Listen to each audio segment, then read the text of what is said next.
Hello, hello. Assalamu alaikum, everyone. I think I got that okay. Yeah, good. You missed a couple songs that white people really like at weddings still. We love Cotton Eye Joe. We love Sweet Caroline. And when those chords of Don't Stop Believing play at the end of the night, we're all gonna dance. It's YMCA too, yes, yeah. There's like a list.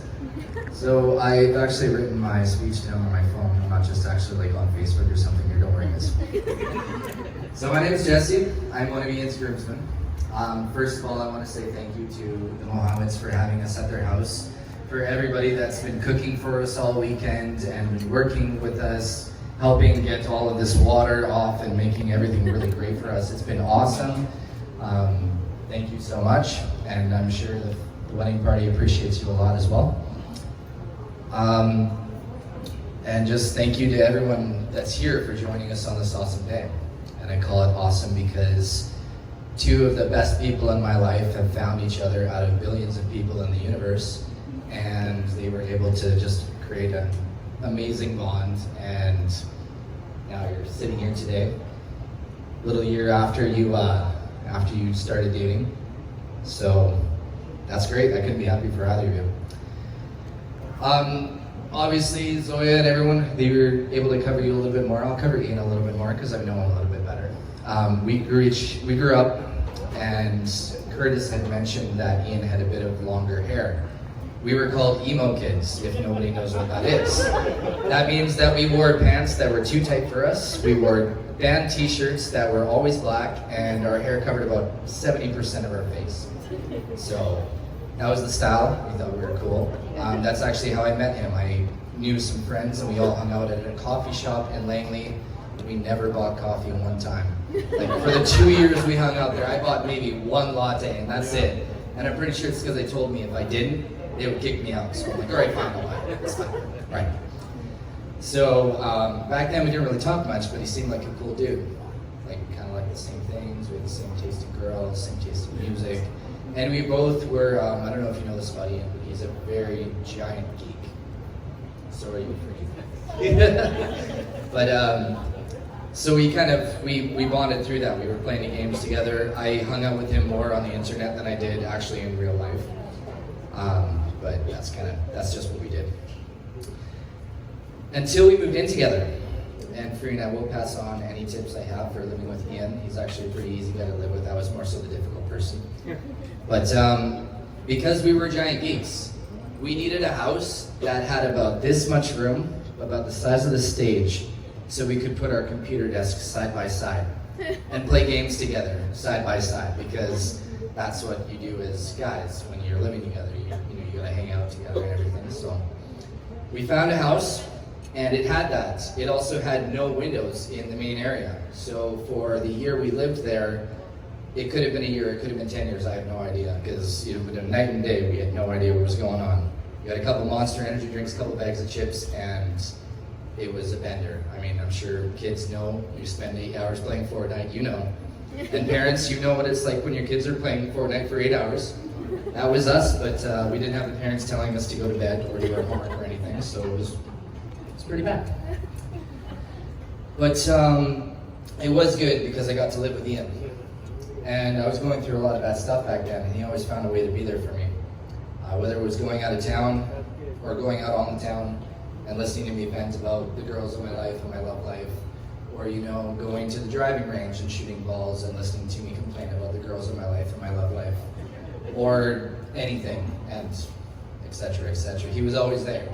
And that's why I know that he's going to be a great addition to your guys' family, because he cares so much and he's always there.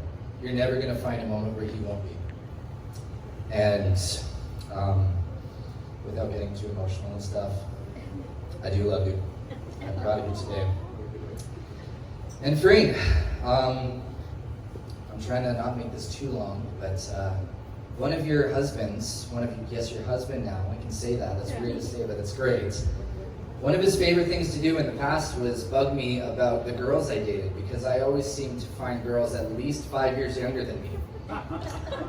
And the girl that's sitting with me here tonight, Tirza, is 7 years younger than me. And we met about the same time that Ian and Free met. They met each other about a month after. And so we went for wings. And Ian said, I have something to tell you. You're probably going to make fun of me for it. And I'm like, okay, that's fine. He's like, I met a girl. I'm like, oh, that's awesome. Why would I make fun of you for that? He said, well, she's 21. I don't know if you guys know the math, but Ian is, he's 33. So that's more than 7. That's more than 7 years. That's what I'm trying to say.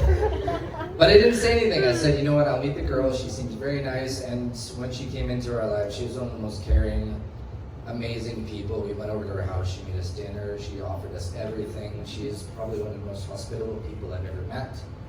And Ian being one of my oldest best friends, you have become one of my newest best friends. And I really like that. It's been a really good memory, and the fact that you and Tears have become so close is just as awesome for me. But I'll try and wrap up my speech here. I love you too, and I'm happy that you've become part of the family. And I will help you guys bear the burden of marriage, as long as it's yours to bear. If by my life or death I can protect you, I will. You have my sword.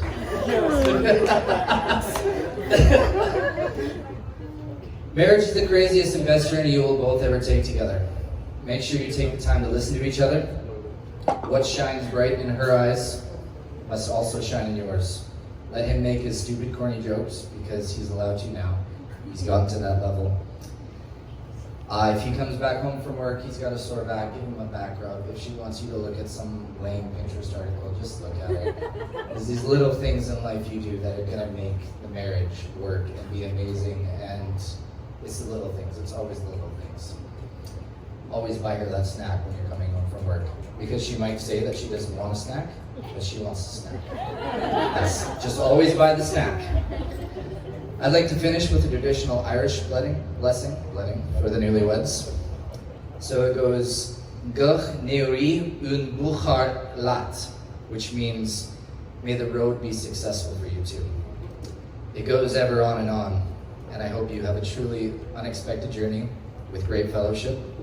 And Ian, I hope you're quite ready for another adventure. Now enough mushy stuff, let's go celebrate the Swansons.